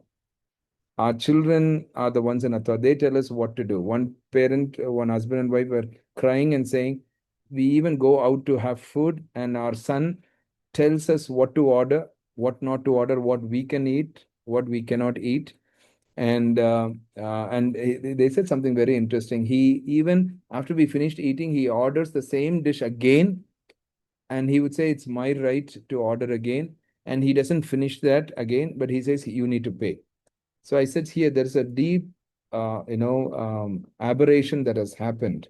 What's the aberration that has happened? That you should have been an authority. You spend both the parents come from a very difficult life, so they feel like we came from a very difficult life, so we want to give now everything to the children. And they've started giving everything to the children and saying, you take, you do this, you do this. But this is where it is. So I had to, they brought the child for counseling. Then we had to talk to the boy. And I told the parents first to put some authority in place. Boundaries make children feel safe.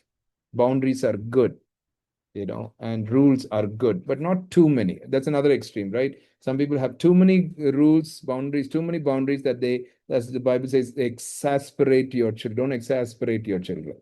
That's the other extreme where we have too many rules. But here, there are no rules at all, where the child has thought that he's in control and he's taken the parents for a ride. I think we need to be a little careful about it. Thank you so much, all of you, for being part of it. And thank you.